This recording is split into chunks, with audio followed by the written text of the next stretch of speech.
It all started with this. Now we end with this. What is going on, everyone? It is your host of the most for the BBR analyst and breakdown of every week and this season of season 8. We're here, ladies and gentlemen. It is championship game time. But before we do this, I didn't get a chance to do this in the semifinals video recording I did with the quarterfinals and stuff. Well, let's give a massive shout outs and respect to the people that made it to the positions that they are. Excuse me. First off, in no particular order, because I don't know how I would rank this. Let's talk about the coaches that missed out on the finals and how their journey was. Bulky Baldy. Bulky Baldy made an amazing comeback after having like 2 games of insane rough hacks go against him and a very bad damage roll going not in his favor to then being able to walk out of here, come into this game and make the playoffs. An impressive feat for the BBR D League champion who did make the run for the main championship. Much respect to Bulky Baldy there. Up next, not making the finals, is unfortunately the season 7 champ. He was so close, so very close to defending that title belt, but he came so far with this team. I won't lie, this definitely was not one of Owen's best drafts, especially with making the transactions. Make transactions, I think, helped. Hariyama was the MVP of the transactions. Hariyama, hands down MVP. Oh, but Owen really used some of his it's effectively. Well, I think he even admits himself that he could have really wished he could have drafted slightly better with some of he has, but with being first pick and 16 coaches, he gets sniped a lot. So, but Owen, massive shouts to him. He made semifinals, really deep run, did everything in his power to try to become the first ever, one of the first, the second person to become a back-to-back BBR champion. Jack, by technicality, has, but um, has with the fact that he competed in the first BBR Gen 9 season, took a break, came back to properly defend the title, and he defended it. So Jack's the only is still remaining the only BBR champion to have won back-to-back seasons that he's been in and defending the title. So Jack still holds the record. Excuse me, really early in the morning for me, even though it's like 8:30. Up next is John, and it kind of hurts seeing John knocked out. John, I really felt like he was getting to the group. He says the team didn't fit him really well, but I think it's a lie. He had big man and little man on the team. He had Andy Shocks, he had Spanky, and he had Latios. I think if anything, I think John really next time needs to make sure he's careful around fire types.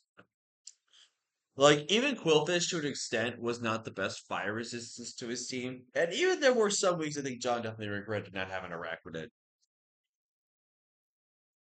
I think John also keeping a Arachnid would have been really good for those sticky webs. Like I felt like that would have been really good prep there. But John had to make the transactions that he did to change how he needed to go with some things. So there was that. John, though, awesome player. John did amazing. Fantastic. I know that he will win BBR one of these seasons. I know he will. He's a very confident battler. He's very talented, and I'm really proud of him. Now let's talk about some of the other coaches here. First off is Keegan, who drafted the worst possible team you could ever imagine in draft league, but pulled off an amazing season. From what I understand from last season, he went 1-7, and to finish 6-2 as the third seed. Impressive, impressive, impressive display by Keegan. He really, really pulled in his own. Did his very best. Definitely stuck between having to pick from John and Owen. Um, Probably picked arguably his worst matchup, but he didn't face Owen in the regular season, so um, he had the opportunity to do it. I do think him not bringing Screamtail was a throw, though. I will say that, Keegan, you not bringing Screamtail into Owen was the biggest throw of your life. I'm not gonna lie. But Keegan draft honestly had a good run, did very well. He even brought Brockfish to one game that won him a game. So, something. Excuse me. Up next, we got my homie, my main man, Tenbo. I feel like I should just call him Tembo every time I see him now. We got my boy Obo here, who finished second seed with a really impressive team here. Besides the Sneasel, Sneasel is he's just, I don't know why he was there. He only came to 2 games, that was it. But Owen had a really impressive run, really shined with a good couple of Pokemon, really did well with Landorus, Rotom Wash, his Florges.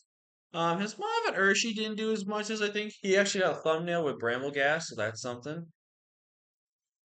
But overall, I think Owen just played really well. I think he admits he got probably a little lucky in some of his games. But overall, Owen just played really good. He got prepped. He got definitely failed by some damage rolls here and there, but overall did really amazing and really proud of him and really think that there will be a season for him. He will do. He's done very well for BBR. He improved from last. He unfortunately stayed the same as last season, where he gets a round one exit. But overall, you just can't change how matchups go, and Owen just had to play to the best of his ability. Unfortunately, his best was not his best enough. But he did really well, and I'm really proud of him. And last but not least, another semi-finalist that doesn't get his chance in the finals is 6 Foot Hex, aka Leo. And Leo definitely keeps showing people why he's still good at the game. He obviously has great help from his friends Harris and Shuckle King and other people from his front office that do so much work for Leo as he is in the medical field of being, I believe he's a nurse or something at the hospital he works at. I think he's a nurse or something close to that. Obviously, when you work in that type of field, it is very daunting, very exhausting, and super long days, barely any time to have a day off.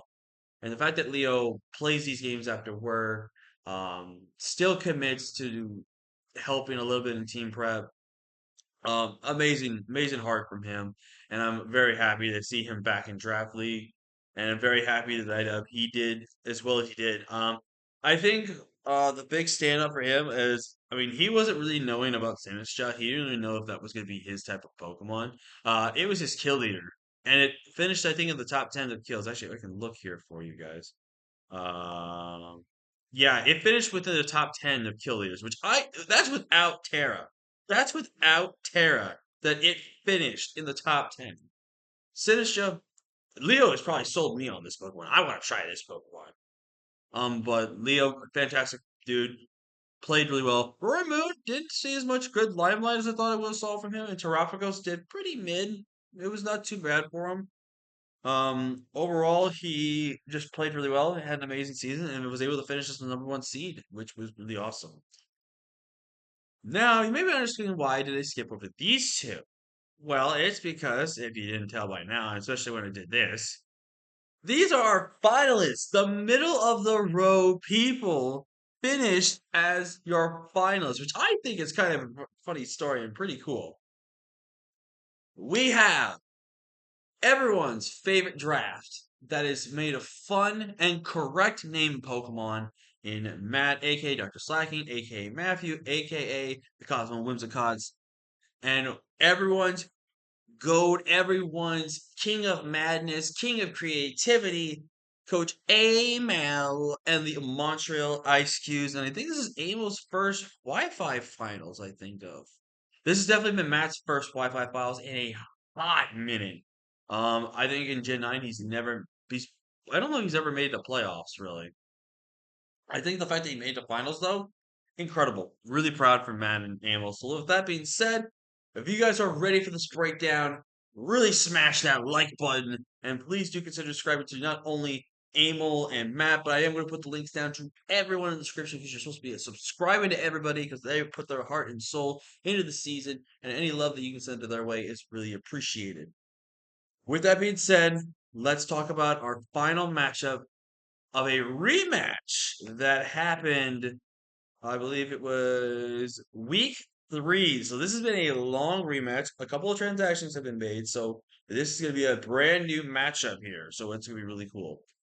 Well, let's talk about it. First, if you guys did forget, this is Matt's team. He has got the Donphan, the Girafarig, the Terrakion, the Zarude, the Mudsdale, the Turtonator, the Cobalion, the Impidimp, the Basculin and the crowd lift, and Amel has the Darkrai, Pecharunt, Clefable, Latias, Ogerpon, Cornerstone, Hippowdon, Regieleki, and Vivillon. So, looking at Amel's team into this matchup here. Amel does have a rough matchup. Amel does not have the best matchup here. If I remember correctly, did not have Regieleki this time. He's definitely not bringing Regieleki, so Amel goes down with one -1 mon into this matchup, which is not really the greatest. However, there is a low-key hidden threat on Amel's team. And I kid you not when I say this. Vivillon. Now, Amel may not consider Vivillon at all. He really might not. But I'm really looking at this matchup. What is stopping Vivillon's dual stat from just claiming KOs? Boulder doesn't have the world's greatest speed depth. It's got decent speed depth, but Quiver Dance, Sleep Powder, Dual Stab literally just 6-0s Matt's team. Vivillon is such a terrifying Pokemon for Matt to deal with, as Matt does not have any good counterplay to that. Another good mon that can really kind of just destroy Matt on matchup is honestly Ogerpon. Ogerpon Quarterstone. Battle the Ogerpons in finals. Let's get that, by the way. Let's get some hype in the chat for that. But we have Ogerpon Quarterstone, which does super well into this matchup. I think there's a very little bit of counterplay that Matt has to this mon. Now, Darkrai did come last time, versus Matt. I could definitely see Darkrai coming again. Obviously, things like Great Tusk and Tinglu. I don't think it scares it too much from being brought. I think there's good measurements of how you can kind of take around that and kind of check around that as well. So I don't think Darkrai being brought is not going to be the worst thing here in this matchup. I do think it makes sense for what it needs to be brought for. I don't think it's the worst matchup for it, if that's what I'm going to say here. Clefable. Clefable looks absolutely insane. A calm mindset with something like weakness policy and unaware, I'm telling you right now, that might just 6 Matt as well. Because name something that switches into Moonblast, the Iron Crown and Grafai, which get checked by Flamethrower and Store Power. Yeah, there's nothing that he can really do about that. Now, be granted, we could see a Life Orb set with 3 attacks, and then instead of Store Power, it's Psychic. So we could see a Life Orb variant, which definitely looks insane in this matchup. Moonblast does have very little switch in. Flamethrower is just the one-time switch in, and then Psychic can just be a one-time switch in. You literally can just be able to be super offensive with your Clefable this matchup. Now, if he wants to go more of a defensive setup route with the Clefable, it definitely be like that. I think like a sub Calm Mind, Moonlight Store Power set could definitely be really good, or just Mono Moonblast. Honestly, Mono Moonblast actually does really well. It's a little bit of a struggle to break through things like Iron Crown and Grafai. Like Grafai is not the world's bulkiest thing, and Iron Crown, you can kind of get past that, especially if you start Calm Minding up. So, because I don't expect the Iron Crown to be broad, I only expect it to be Specs. I don't think Specs makes a ton of sense in this matchup. But there's that. Caquavel. Now, I don't remember the matchup last time they faced, but Caquavel has like a 50-50. Like, excuse me. It is very good and very strong into Matt's team, but the problem is Matt has good revenge killers in things like Raging Bolt, the Ogre Pawn, which outspeeds it, the Iron Crown, which outspeeds it, and Basque Legion, which walls it. So Caqueva, in my opinion, is tough to be brought. I don't think Abel brought it last time. I don't think we're going to see it again this time, but I would not be surprised to see the Caqueva come. Now, he did bring Pecharunt last time, and personally speaking, I think Pecharunt had a bit of a weird, kind of bad matchup here. Pecharunt doesn't really deal with a lot of things like Basque Legion Female, Team Lu, Iron Boulder to an extent, Great Tusk, and Iron Crown. All of it just checked it. I feel like he was kind of forced to bring it because the rest of his team did not really match up well to it back in the day, up when the transactions didn't happen. So I do think there's a good chance Amel does not bring Pecharunt this time, but if Amel wants to bring Pecharunt, I do think something like a Max Fizdale Rocky Helmet set looks really good. I think something along the lines of just maybe Custap Berry or something like that as well. Memento, I definitely think could see Amel being bringing Memento as Memento as a good way to just guarantee kills. I kill itself. critical something to open up an opening for a setup sweeper or just for something in general. Latias is very interesting in this matchup. Latias has a cool kind of gimmick here. I could see something like Calm Mind, Draining Kiss, and then like a Dragon type move plus Shadow Ball, or I could see a Psychic type move plus Shadow Ball and Draining Kiss. Like there's a couple of combinations I could see here. The only reason you realistically would need your Psychic move coverage here is to be able to hit things like Great Tuskars, obviously, right? But I think there's a lot of creativity you can go with Latias here. I think you can obviously go with something like Store Power set within Draining Kiss, and then go from there. As in, like Store Power plus Calm Mind is really, really good. Hippowdon. See, Hippowdon being brought a really good physically defensive wall into a lot of things that Matt has. I see Vascular Legion can really shut it down. Ogerpon shuts it down. Um, to an extent, Crown can weaken it, but it doesn't really beat it. Enamorous again can kind of beat it, but it's not the greatest. But Hippowdon is really, really good. Plus that Sand Chip on some of the Pokemon is really good. But Matt does have three mons that do resist. I have four mons actually. Four mons that do not get affected. Actually, I think five. I think you have Overcoat in the Ministerian. I'm stupid. But he has like half his team that can get immune from the sand, so I don't know. Kusa, what else does the Amel have? I think I talked about everything. No, I just casually did. So if I had to guess on the six Amel is going to bring, I think he brings Hippowdon, Ogerpon, Clefable, Darkrai. I honestly believe Vivillon, and then the sixth slot could be potentially Pecharon.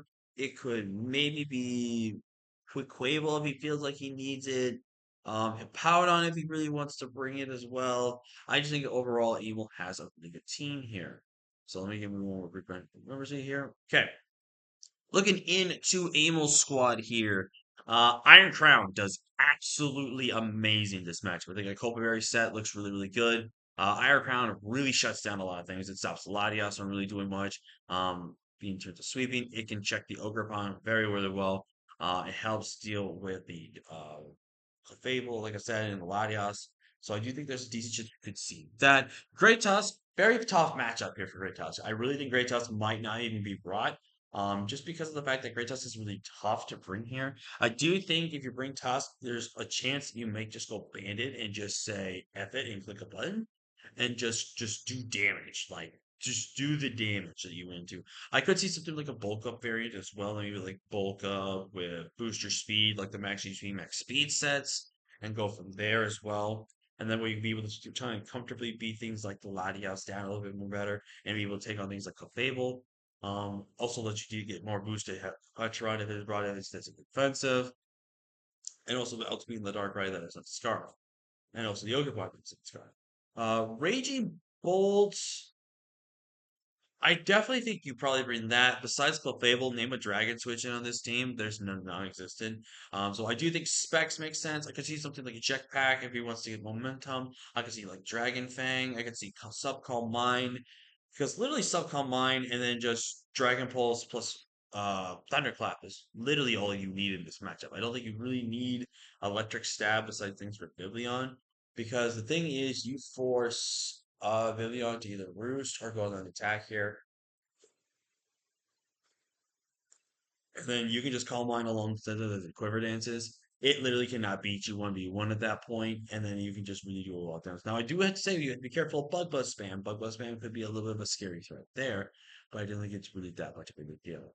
Tinglu, don't know if you bring Tinglu. I think Double Ground is not terrible into this matchup. I do think Double Ground is a little bit bad when he has a Biblion, so could see a toss up for Tinglu unless he really values having spikes in this matchup or Stealth Rocks.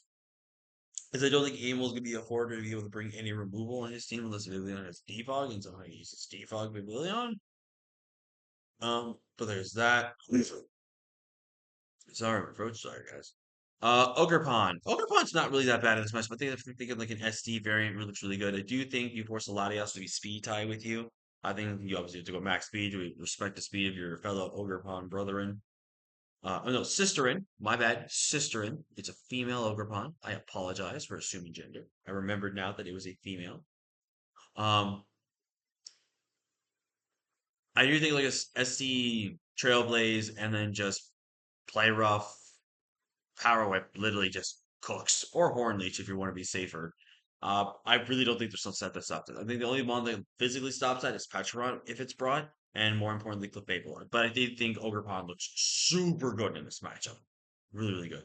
Iron Boulder is very interesting here. Iron Boulder is very good, but at the same time, it's kind of one dimensional. I do think it could be like Band-Aid, which I think makes sense. I could see Scarf again that he brought last time. I do think he has to.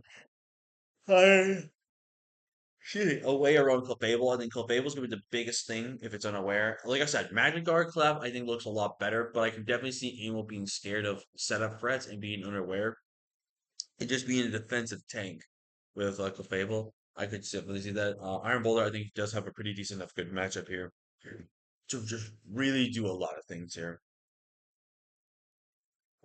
And if he brings Bandit, let's bring back Bandit Quick Attack. I think that's really good. Um, what else did Matt have? We talked about his great touch, Rainbow, Ogerpon, Blue, Enamorous. Enamorous, don't really think you bring that on. Well, it's not terrible into the matchup per se, but I don't think it's really that good of a mon into this matchup. Basca Legion is a mon that we need to talk about here. What is the ghost resist on this team? It's Darkrai. And Darkrai, honest to God, I think Amel literally loses to the fish. The fish showed Obo why you respect him because it got 4 kills, I think, in that game. And now we have a fish that can just 6-0 Amel under the right conditions are met. Definitely could see a Cobra Berry set with the Basque Legion because if there's an opportunity to get rid of Darkrai right then and there with a Water move plus Aqua Jet, oh my God, is Amel literally going to then lose to the fish hard. And Matt can really open the door for a lot of mons on his team that can revenge it with priority if they had it. So really big threat there in the Basket Legion. And then, of course, we've got Rowlif. Now, there's a small part of Matt. I feel like he wants to use the Growlithe so damn bad. Unless he used it versus Owen. I actually didn't watch the semifinal matchups. Obviously, Matt won to get here, obviously. But I haven't actually seen the matchup yet because it hasn't been uploaded. That's going to be uploaded on Saturday, just like you'll see this uploaded on Fridays. But I overall think Matt could, if he feels like Abel's only going to bring like 5 really good Pokemon and then one that might be just on that subpar thing, he might be tempted to bring the Hisuian Zoroark. But he really might be tempted. Um, and it's not that bad here, honestly. I mean, normal Ghost, I mean, it gets some good immunities. It kind of forces the 50/50s and kind of forces some things here and there. You're gonna live one hit because you're Sash, but then you could kind of still play the mind games of sorts. I don't know. It's just really up in the air. But in terms of the match, I actually do not remember who I picked this one. I think I picked. I want to say I picked Matt. I want to say I picked Matt, but I could have picked Amy. I wouldn't be surprised. So for this one, since it's new Pokemon, it's a new matchup here. I think out of the respect to the fact that this man has not won a Wi-Fi championship, or I think a championship in general, and I think he freaking deserves his moment. I'm picking for the finals the champion to be Amel. I am picking Amel mostly for the fact that I do think Amel's transactions really are going to benefit him in this matchup. I think the biggest transactions being the Ogerpon and the Vivillion. Now I know he's not going to be sold on the Vivillion, but here's the thing: he's got 9 Pokemon. He can't use the Regieleki. He's down to 8. He's very limited. I don't think you bring Quaquaval. Quaquaval is really bad in the matchup. The only other Pokemon you bring over Vivillion is Petron. And again, Petron, in my opinion, very rough matchup for it. Physically defensive can take some hits, but again, I don't think it's really that good into this team that Matt has. I really believe in the Vivillion. I believe in Vivillion, Emil. Please believe in me that believes in you, that believes in me, and believes in the Vivillion. But this matchup definitely can go either way. Both players are really solid. They made it to the finals for a reason, and I am really looking forward to this matchup. Let me know in the comment section below who you want to see win this one. Do you want to see Amel pull it off and be able to show that he can win with a real team, but still bring wacky and crazy stuff? Or would you like to see Matt, who brings the correct name Pokemon every single time to his Draft League matchups? This should be an awesome finals matchup, and I really hope you all are looking forward to it. Definitely tune in on Saturday, and definitely if you haven't already, subscribe to Amel and Matt so you can see these matchups. And again, don't forget to subscribe to everyone else in the comment and down in the description below because everyone brought everything they could to the season. I want to personally thank Owen and Jason for letting me access to the doc so I can do the BBR analytics for you guys this season.